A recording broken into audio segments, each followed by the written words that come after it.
Welcome to the Silver Linings Talk Show. I have the right to. 81% of students experience sexual harassment by the time they finish their education.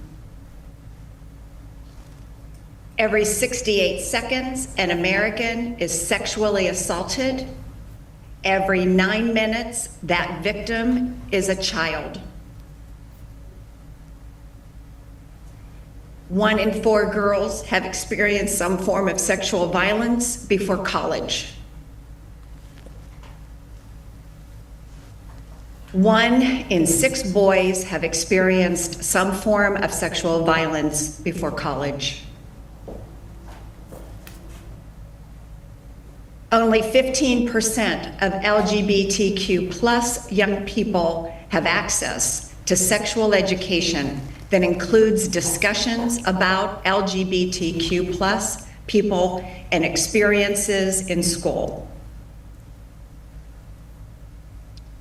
Less than 1% of people who report sexual assault go to trial and find a conviction. 70% of high school students reported wishing they had received more information from their parents about some emotional aspect of a romantic relationship.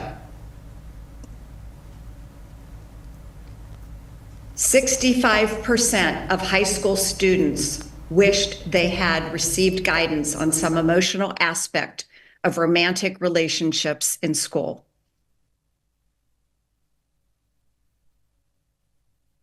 67% of college students experience sexual harassment. 2 out of 3 college students know 1 or more persons who experienced sexual harassment.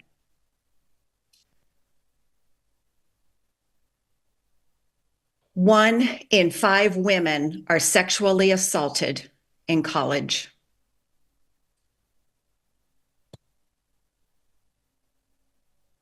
1 in 16 men are sexually assaulted in college.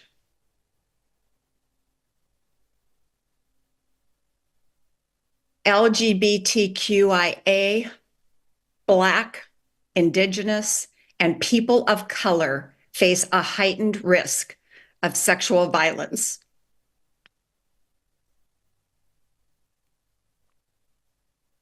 Ninety 90% of female survivors know their sexual assault offender.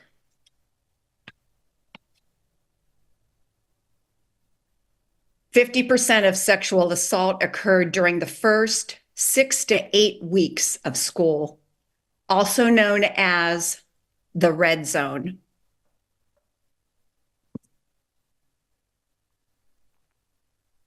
Freshmen are more vulnerable because they are new to campus and unaware of where or who to report to.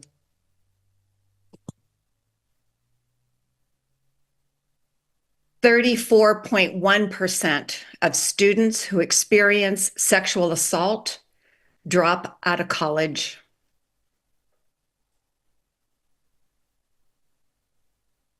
Less than 7% of sexual assault reports are found to be false.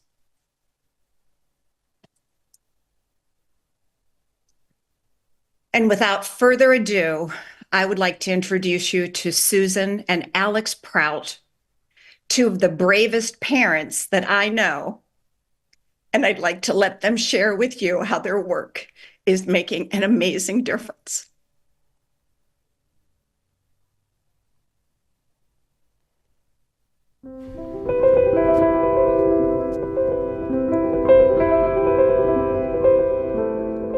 Hi, I'm Chessy Prout, and I'm a high school sexual assault survivor advocate and now author. Too often, sexual assault survivors can't rely on their families for support. Too often, families will stand with their perpetrator if they're in the family, or they will tell the survivor to get over it. It happens to everyone.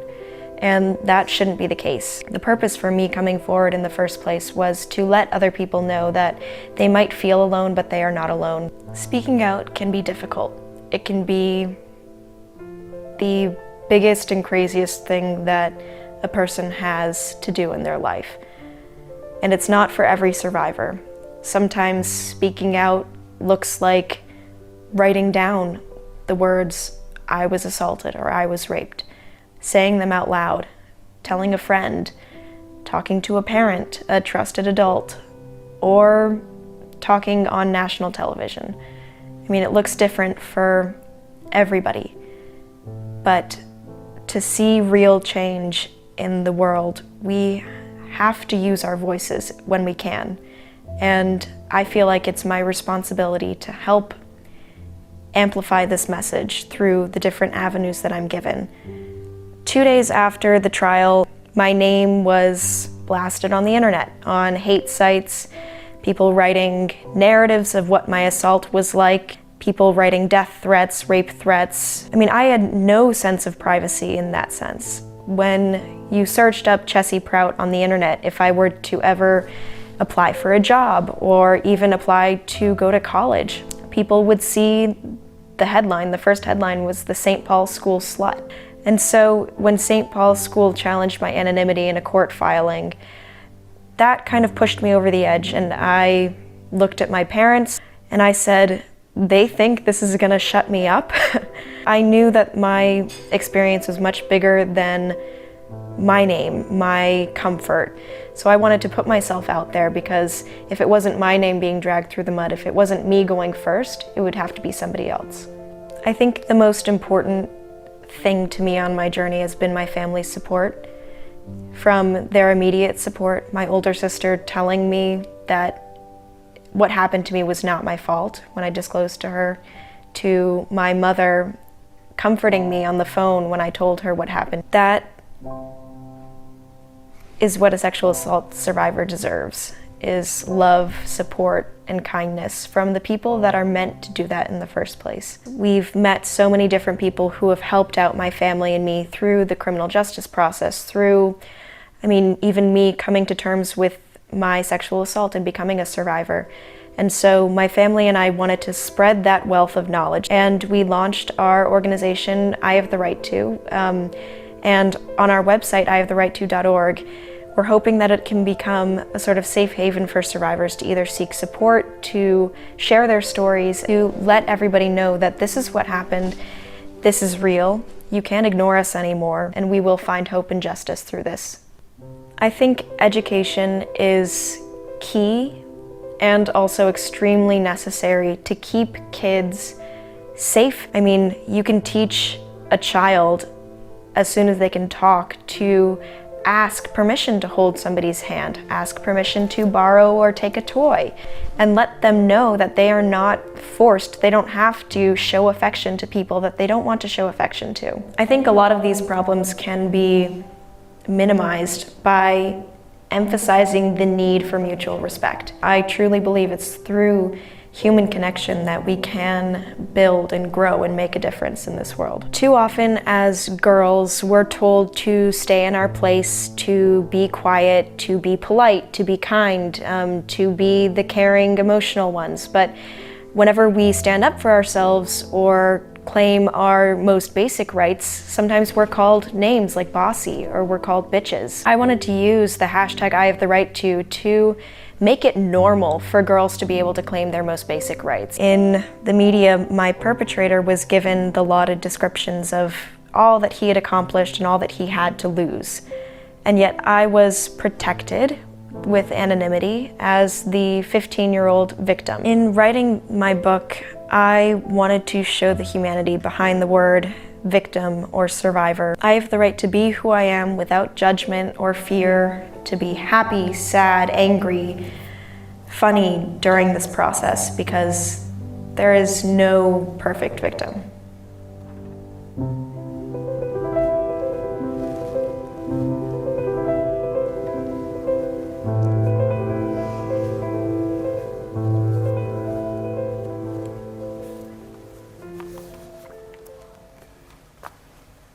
Wow. Okay. I am blown away with that powerful introduction to both of you being here today. What an amazingly strong and powerful daughter you have.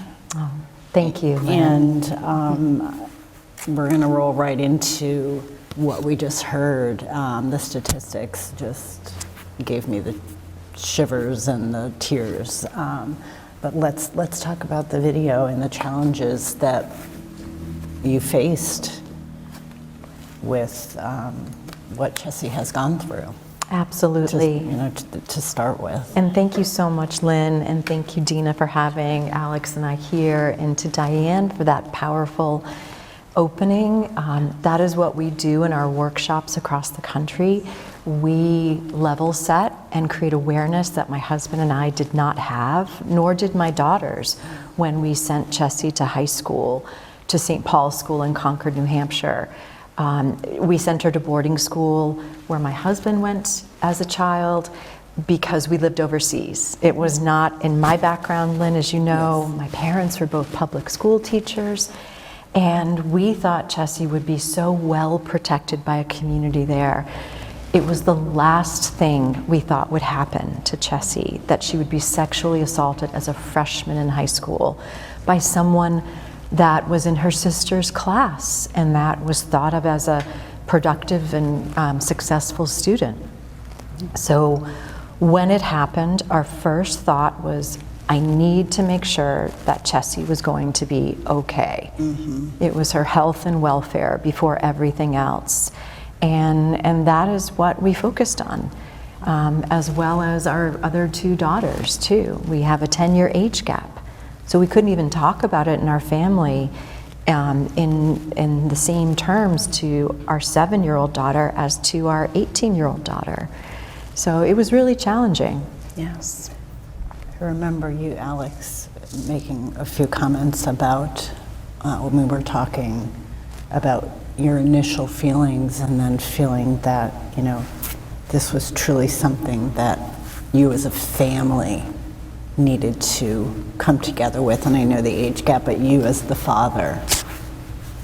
Yes, when I received the news, Susan called me, and it was something that absolutely floored me, and unfortunately I had no awareness really of the subject matter, let alone how to care for my daughter.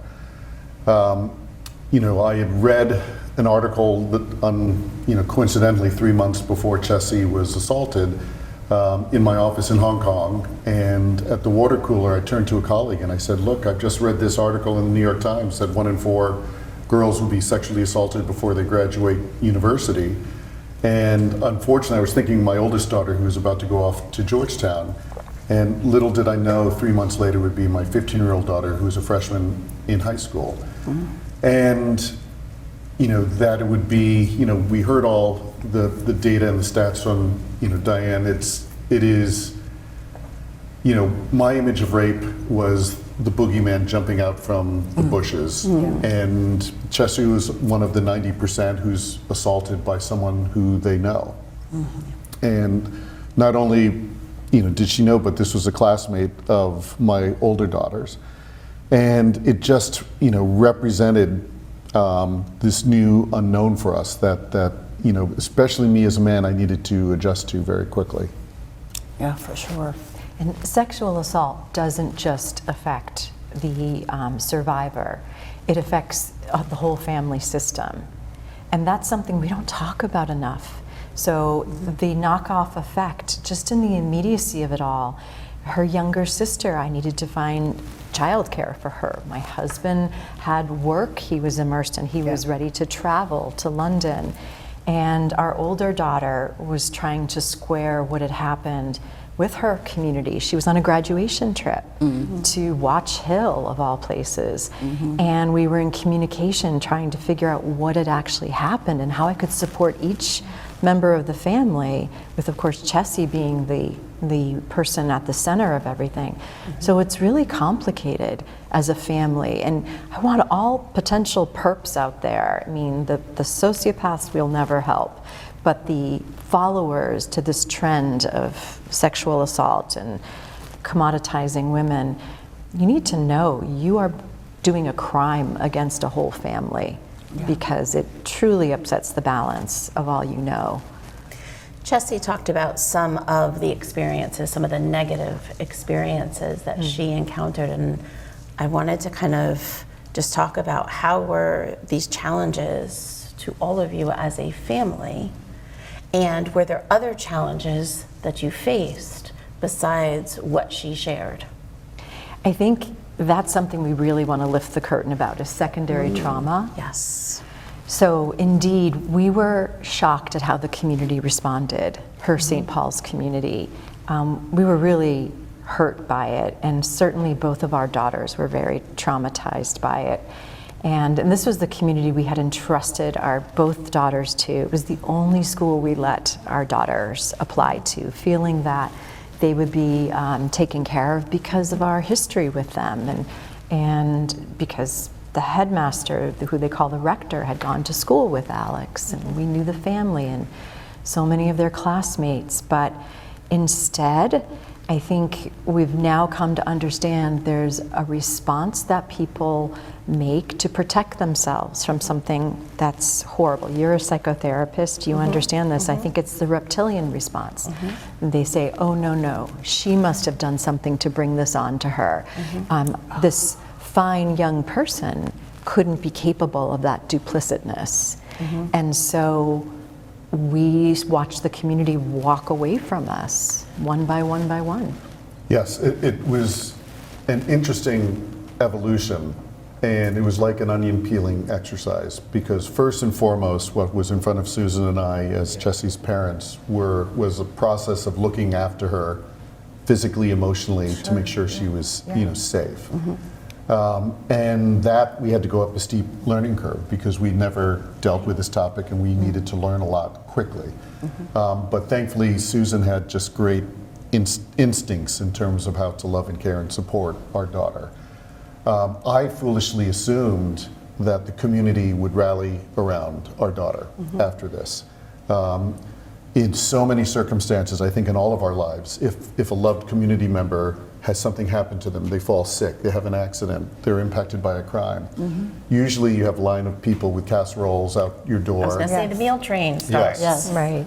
And all this love and support, and what can we do?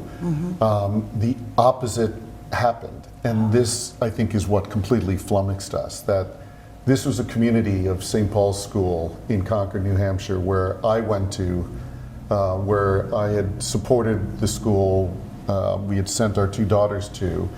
And not only was there a tradition, a game of sexual conquest in existence at the school for multiple years.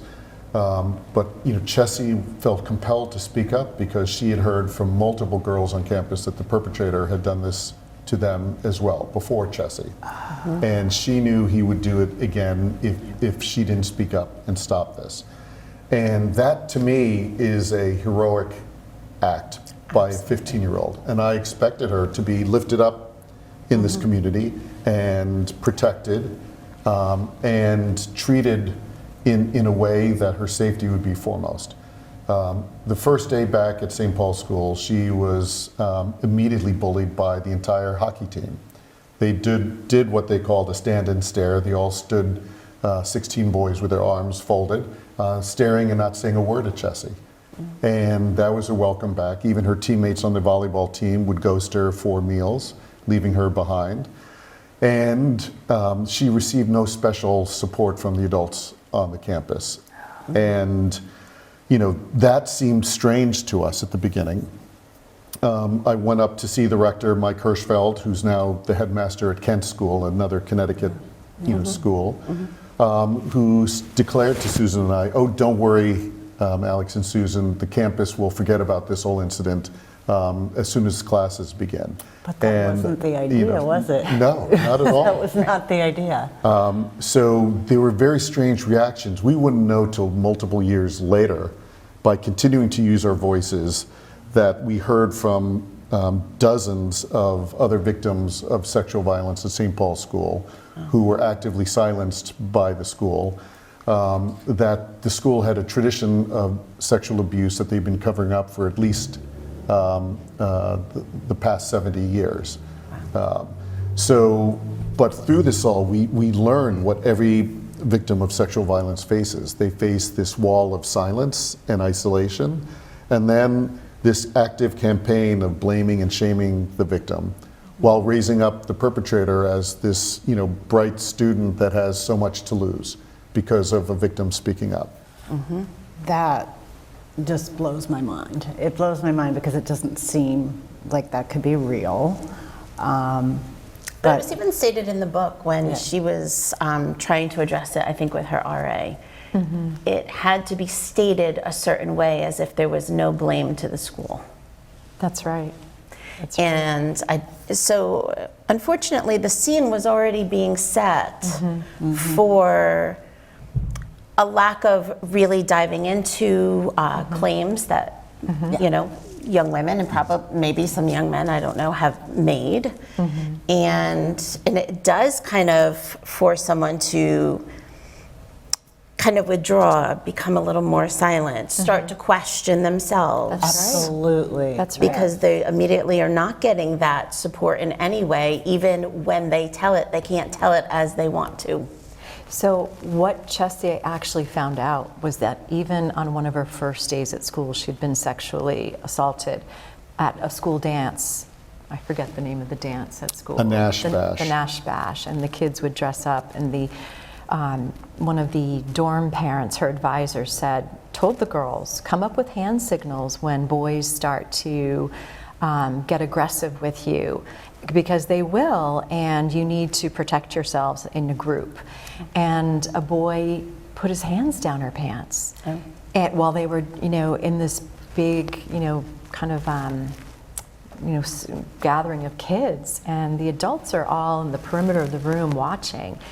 And that's what we're here to teach schools about now. We must speak up early and often to our students to educate them about what is the appropriate culture that upholds your school's values.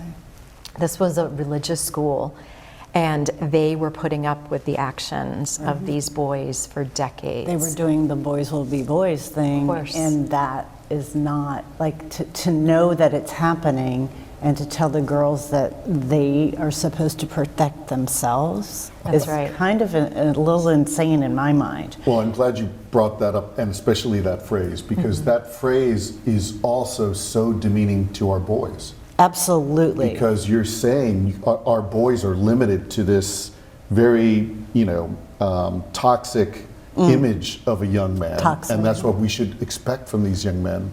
And this is from a school that says it's one of the leading, educational institutes in the world. So we actually found a video of bears, like trying to get at a group of men watching a football game and drinking beer, and the saying becomes, bears will be bears, as the bear's trying to break down the door and eat them. And we're trying to drive home the point to our students and their school communities that, would you put up with that? Of course not. And so bringing us back to, Chessy speaking about, what people were saying about her versus what they were saying about the perpetrator. I'd love to hear a little bit more about when the verdict came down, what was being said then, because oftentimes it is about, well, we don't want to, ruin his future, but what about, what she needs to go through. And also just a tad bit about the perpetrator, because he seemed to be held in a very high standard. So I want to just hear about him a little bit, and then how the court proceeding went and what was the verdict. Sure. Well, we really don't like to talk about the perpetrator. He absorbed so much oxygen at airtime during the trial. What we can say is that he had done this before, Chessy. That's why Chessy felt compelled to speak up. He felt compelled to put on sort of a persona for the trial. the school community raised $100,000 in 3 days to pay for his criminal defense. Wow. And this young man, in his hubris, wanted to hire Whitey Bulger's defense attorney, a fellow named Jay Yes. Carney. And Jay Carney, I can say, is probably one of the most despicable lawyers that I've ever come across, because he had no focus on justice and the truth. I mean, I do understand the need to provide a vigorous defense, Sure, yeah. but so many ethical lines were crossed during that trial. He put my daughter through 2.5 days of just brutal testimony on the stand, using tactics that were really locker room, where boys will be boys tactics, are allowed. But this young man was supposed to be going to Harvard on a scholarship. He had intentions on becoming a minister, and if you can imagine what would have happened in that position of authority and responsibility. But naively, at the beginning, Susan and I were concerned about his welfare and well-being, because obviously something had happened to him in his Yes. childhood that could cause Sure. this behavior. We've learned through our work that hurt people hurt people. So we had care for him. We wanted him to be held accountable, but also to learn a lesson so he could get on with his life. Sure. Yeah. But hubris is what runs common between the perpetrator and the school Sure. and the school community, because he chose to, his own mantra, which came up reading all of his emails during the trial, Sure. was deny until you die. And he absorbed that from the school community and the adults and the board of trustees, there. So, but he was convicted, during the trial, and he had to do jail time. And so Chessy was one of those less than 1% of survivors that sees their victim, held accountable. And if I can just add, we were so blessed by a dream team of professionals in Concord, New Hampshire. Absolutely. Where she was only had to tell her story once. There was a remote camera when an advocate asked her the details of what had happened. A female detective who met her at the emergency room, who explained it in very non-scary terms to a 15-year-old. He could get in trouble for what he did to you, Chessy. To a detective, a prosecutor named Catherine Ruffle, who actually went against her colleague, who said, I don't like the fact pattern of this case, I don't want to take it. But she said, if we don't start taking difficult cases, we will never make a dent in sexual violence. They had understanding that these sexual assaults were happening on the campus over the many years. And so it was all these incredible people standing up and using their voice to make change, and that's what it takes.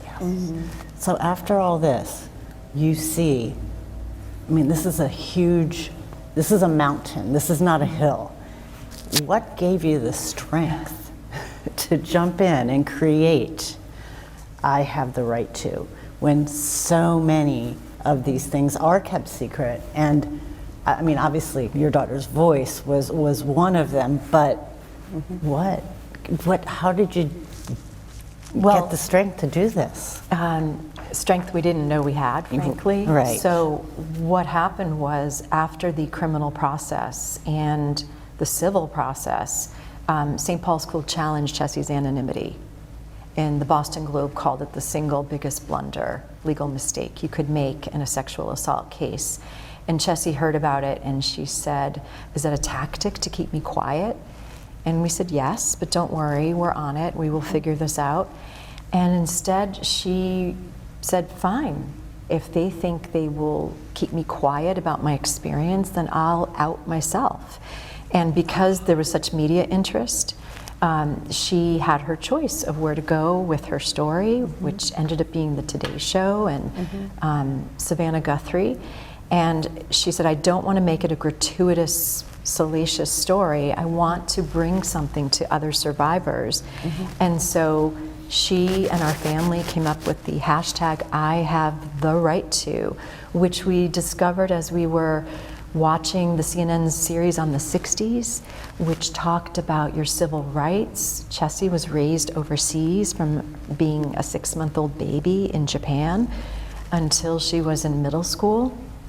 And I thought US history was so important to their cultural identity. And when we watched it about all the civil rights movements, we took a break, and our youngest daughter, Christiana, at the time said, "Mommy, in chess, it sounds like it's time for a girl's Bill of Rights after that boy hurt you." And I said, "What are your rights? Write them down." And we got crayons out and markers out, and we started writing them down. And that's what became the back of her book. I have the right to find my voice and use it when I'm ready. Be called a survivor, not an alleged victim or accuser. Say no and be heard. And the list goes on and on. And so she came forward, and then Jen Abelson from the Boston Globe Spotlight team said, "I think we have a book to do together." And it was after the book that we started our organization, because so many young people wrote to Chessy saying, "I feel like I know you, this is my story, thank you for speaking up." And we wanted no survivor to have to walk that lonely, solitary path again that our family did, that Chessy did. Yes. And so we started the org to be a resource to survivors. That's amazing. I think we had a couple of slides to show that relate to this feeling blame, shame, that this is right too. I love your graphics. Yes. I thought this was great just to show like your logo, your graphic. So that graphic was made with Chessy and her kindergarten teacher, Really? Mayuka, and they decided to convey both strength and vulnerability. I have the right to protect my heart and give my heart when I choose to. And we ask kids what they think when they see the logo in our workshops now. We've heard some of the most beautiful interpretations too. Yeah. I love that. I love that too. You know, I think about the title of your show, you know, Silver Linings, and we used a phrase through the darkest moments of a 3-year process where we didn't say silver lining, but we could have. We said, when are we going to see a light at the end of the tunnel? And that first was, you know, Chessy's well-being and recovery. It was the community response. It was St. Paul's behavior. And we saw all of these forces that the survivors face when they do speak up. And we understand why many survivors don't. Yes. And Susan and I turned to each other, you know, during the process and said, if we get through this, we're going to dedicate every day of our life going forward to make sure this doesn't happen to another survivor and their family.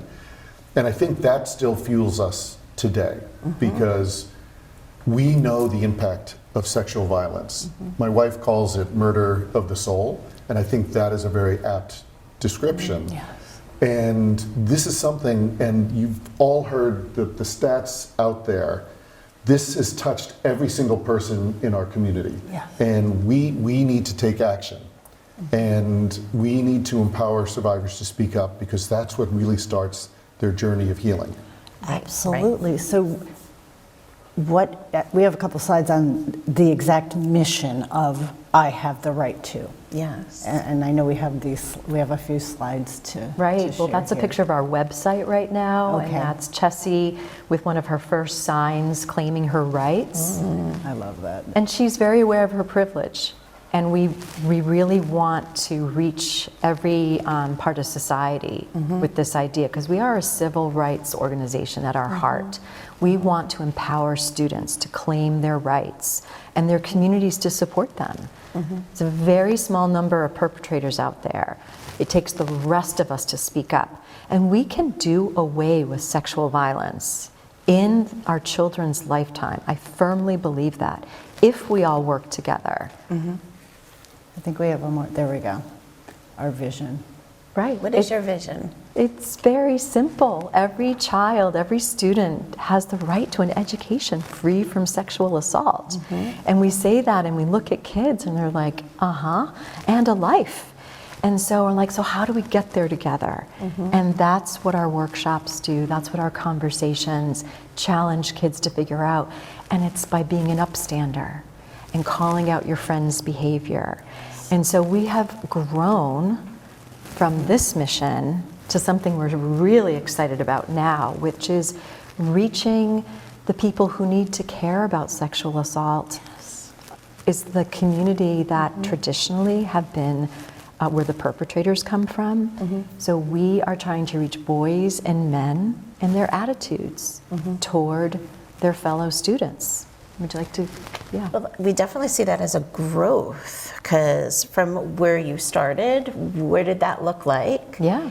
And you had mentioned to us the moment when it did switch to boys, and I would love for you to talk about that too. So we were at Holton Arms in Washington, D.C. That's where Dr. Blasey Ford attended high school.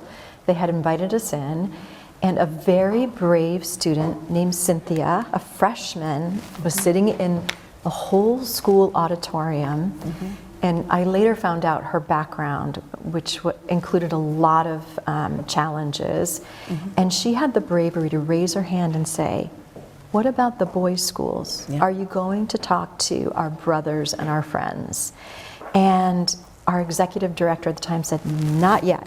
Right. And it took us 2 years to get into their brother's school, which was the Landon School, and to get into other boys' schools. And now they call us quite regularly, and we have gone to schools up and down the East Coast and throughout the New York City area. We've yet to come to Connecticut. We really are excited. Listen, Connecticut. Listen up. Here. I grew up in Connecticut, as did you, Lynn, Yes. and we go way back, and we are so excited.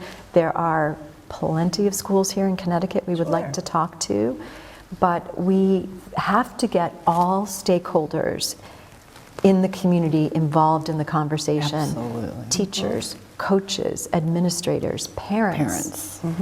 And male students. Yeah. Yeah, and addressing men was actually the last thing that I ever envisioned myself doing.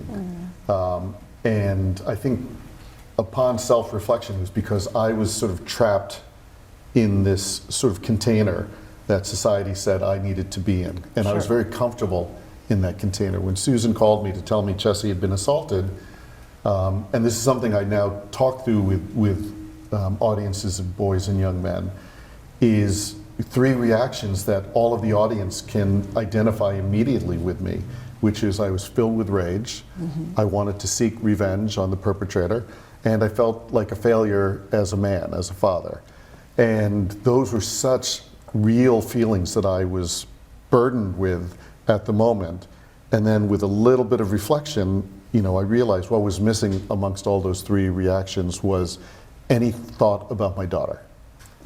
And I considered myself to be a loving, caring, empathetic dad. And I said, oh my gosh, I have some work to do. And as I started thinking about this problem, I could correlate it to the traps that our young men are being placed in now with what we call socially constructed masculinity. The factors from the outside that our boys are absorbing, the Andrew Tate videos, pornography, other elements of social media. And we're not doing enough to offset what the boys are absorbing through osmosis, when they're on their devices. So we decided as an org, we need to speak proactively to young men. But then I needed to go through my own journey to be credible. I needed to evolve. So that was like a 2-year process where I was mentored by my now dear friend, Don McPherson, a former professional football player who has been speaking about aspirational masculinity. And through talking multiple hours with Don, I could finally see the path that I needed to follow, which was how to inspire our young boys to be the best versions of themselves, not to tell young men, don't rape. What I needed to do was give them a positive alternative. I love the term, the way you're talking about socially constructed masculinity. You're not calling it toxic. I love it. The terminology is so important as to how you phrase it. Yes. Because then the way it's absorbed and taken and learned is much better. And it's also very reflective. Yes. Yes. Very reflective on how we are growing up based on gender and the messaging we hear and the experiences we find ourselves in. Right. Our boys aren't toxic, No. but they have a lot of pressures on them to behave a certain way. And But there's that's also important. an inherent beautiful side Yes. of young men. Yes. And unfortunately, from the time you Yeah. turn 3 or 4 years old, society's telling you to suppress it. Yes. If your daughter trips and falls, it's the fathers will say, "Come here, honey, dear, Yeah. sit Yeah, on my lap and give comfort." If a young boy does that, it usually the response is, "Oh, suck it up, toughen up. You're Boys okay. don't cry." You're okay. And that nurturing element just sends these messages to our young boys that your feelings aren't important. So what are you hearing from the young men that maybe surprised you? That maybe you said, wow.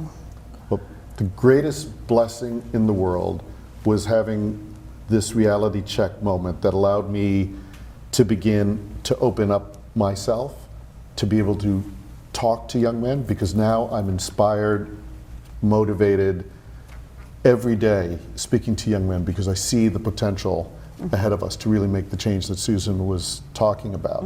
We work with an amazing group of young men. We actually just launched a podcast that's available on Apple and Spotify, Awesome. where we are having conversations with young men about what it is like to be a young man today in school.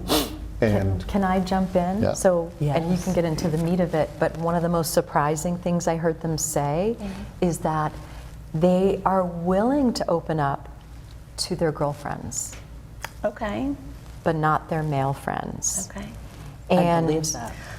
And so what we've also done research on is that in many of our relationships, male-female relationships, how many times have you heard you're the only person I can tell? Yeah.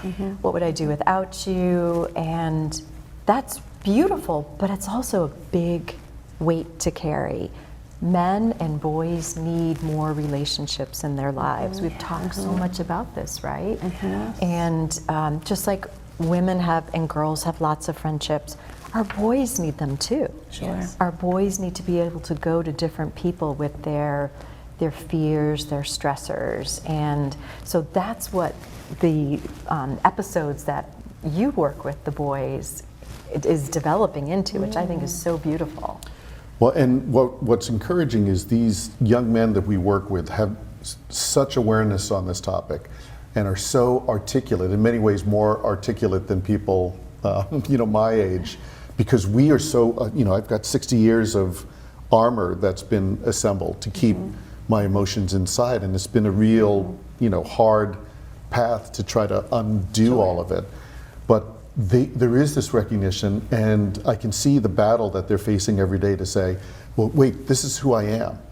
And if you ask anyone to go out and perform, whether it's as a student or on the sports field, with one hand tied behind their back, or to only use 40% of their brain, right? We're asking our boys to conceal their vulnerability, their emotional range, the fact that they can be empathetic, and we're teaching our boys to be assertive, to be dominant, to be domineering, and the only emotion you're allowed to show is anger. And if you think about that, when we were driving here up for this show today, listening to this discussion about anger being the only outlet, in my mind as a man, I'm started thinking, oh my gosh, we're driving on 95 here, road rage. Why am I getting angry at every single person on the road? But we're so attuned to only letting out anger that that becomes such a default for us. It's the first place we go to. Yeah, anger is like one of the most socially acceptable emotions, especially for a man. Yeah, we've talked about this. We have talked about we've this had before, a few and it's very episodes about workplace environments and when they're male dominated versus female dominated, or male driven when it's like a male whether construction versus accounting versus whatever, and they tend to have that male driven emotion. Versus a collaborative, communicative. Yes. And so it's it comes from how you've been raised. So in a that sense. brought in the Yes. nature versus nurture kind Yes. of topic that Yes. we briefly talked Yeah. about too, is sometimes people don't have the support or the role models. Sometimes they have that, but they've had experiences. So, definitely feel that nature and nurture always plays a role in developing who we are and how we view the world and how we act within the world. Right. Well, and think about this data point that wasn't mentioned. The average age of disclosure publicly about your childhood sexual abuse is, what would you garner is the average age of disclosure? 30. Adulthood, Adulthood, yes. 52 years old. 52. Yeah. And imagine That under that happened to nature you versus when? nurture. All those decades of pain until you finally have a voice. But I think that the whole idea about nature and nurture is so interesting. Thank you for bringing that up again, Dina. But the whole idea is we're not trying to change anyone. We're just trying to open up their parameters of who they can be. You can be successful. You can be, type A personality. We just are asking students to focus on what's going to keep everybody safe, Right. which is a ecosystem of respect. Yep. Absolutely. We can all agree all our children deserve to be safe. And to know, Alex, that you are going into schools and you may be that one male role model that they have never heard a male speak like that before.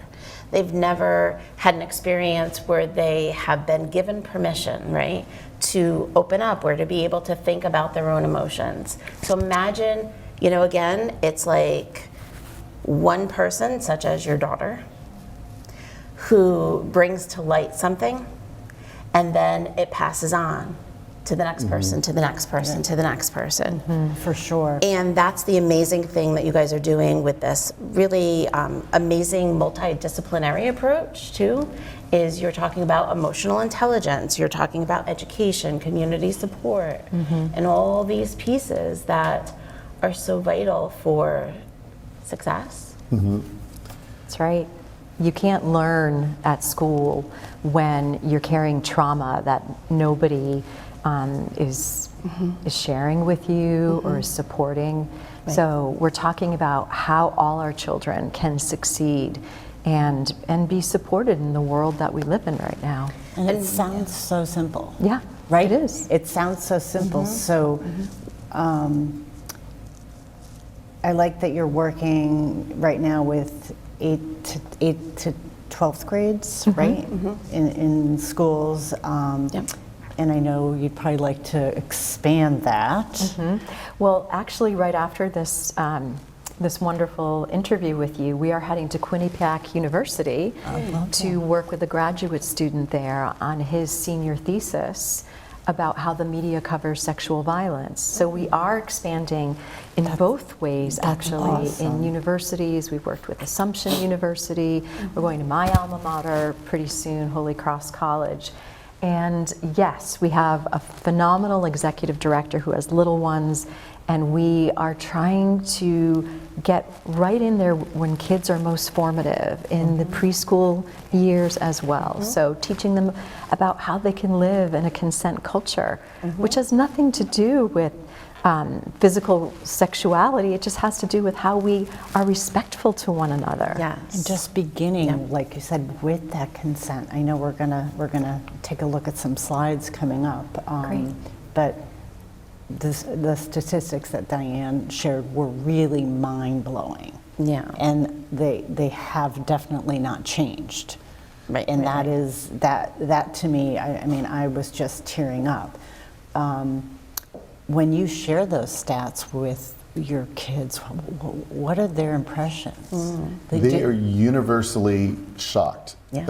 They had no awareness, that the scale of the problem, the scope of the problem was so large. And then we always ask them a question, everyone here already knows, or make a statement saying, all of you here already know a survivor of sexual violence. The sad fact is that person doesn't feel safe or supported enough to speak up to a friend.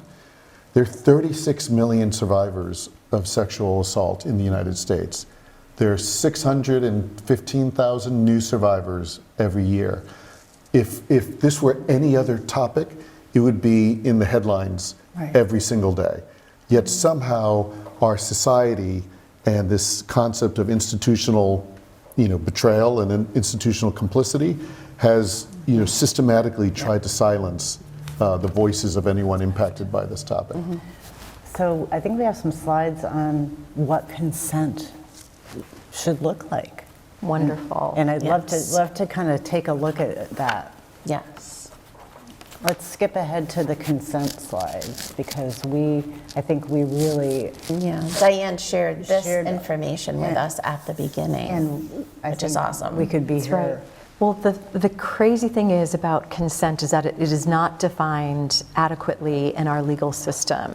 So that's why we believe it's so important to go to schools and teach kids about consent. Yep. This is one very practical definition, hot spice. It is honest, ongoing, talked about, specific. I consent to this, but I didn't consent to that. It's the present moment. If I did this with you yesterday, it doesn't mean I want to do that with you next week.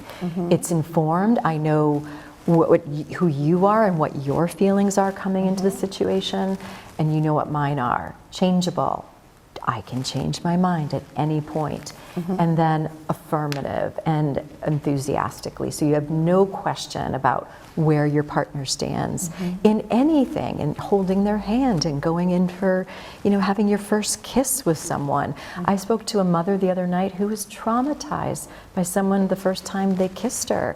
And she was in her 40s and she still teared up when she thought of the way this person kissed her for the first time. So there's also another definition: freely given, knowledgeable, informed agreement without force, fear, fraud, or incapacitation. That is GDPR, data protection standards. It affects all of us in the world. And this is the definition that should be out there. It's by the Consent Awareness Network in New York. This should be in all our laws. Yeah. And that would take away from he said, she said, and we would know, did you gain consent freely, knowledgeable, with informed agreement, without force, fear, fraud? And that would put the action to examine in a court on the perp, and not, well, what did you wear? Yeah. How did you respond? Right. Did you giggle? Absolutely. Absolutely. I love that that's so, Frickin' A. right. I mean, it's so logical to me, but yes. And I specifically like the one where you said, well, yes, I may have said yes yesterday, but Right. did I say yes right now? That's right. I mean, things change. You Right. can't. Absolutely. Yes. And I think we could, How is Chessy doing Yeah. today? She's great. Thank you for asking. Yeah. She is doing what she was meant to do, which is making her career in the film industry. She has made a short film called Aftermath. She got a grant when she graduated college to make it, and she is going for her dreams. She writes and she also speaks on behalf of the organization. She's now at a point where she says, Mom, more good has happened in my life there she is. than bad. Yes. And she's grown up Living quite a her bit. life. Yes, that's the love of her life. Her mini golden doodle JJ, named, he's a boy, but he's named for Jen, her co-author of her book. And he was part of the J litter. And that's our family now. Our 7-year-old is now in college. And our elder daughter is getting a PhD at NYU in restorative justice. So this is our family business. We are, and I say that lightly, we are a nonprofit, of course. So, our mission is to get our story in front of as many people as we can and to share what we've learned so that we can all live in a more equitable society. And it's all about creating a community of love, kindness, care, and support. And these are such basic things, but with that, if you have those elements present, you can do anything. Absolutely. So how can someone reach out to you? Oh, on our Instagram, please reach out to us. They can DM us on our website. You can write to take action. on our Facebook page. There are lots of ways. And then I think we might even have our information somewhere up there. Yes, We'll definitely have we'll it. definitely have the information flowing at the end of this show. Great. Greatly appreciate you coming and sharing your story so bravely, honestly, openly, and I just have so much respect for you. And Thank you so much, Lynn, You and know, Dina, just and to- Diane. Yes, yes. So we thank you for being here. We do have to wrap up. And, you know, you guys are going to be continuing this journey and path you didn't know you were going to be on, but you will continue it. And I mean, the work is going to be, I think, pretty impactful. making the to world many, a better place. Making the world a better place. Thank you so much. Yes. It's our silver lining. Yes. And remember to always look for the silver lining. Yes.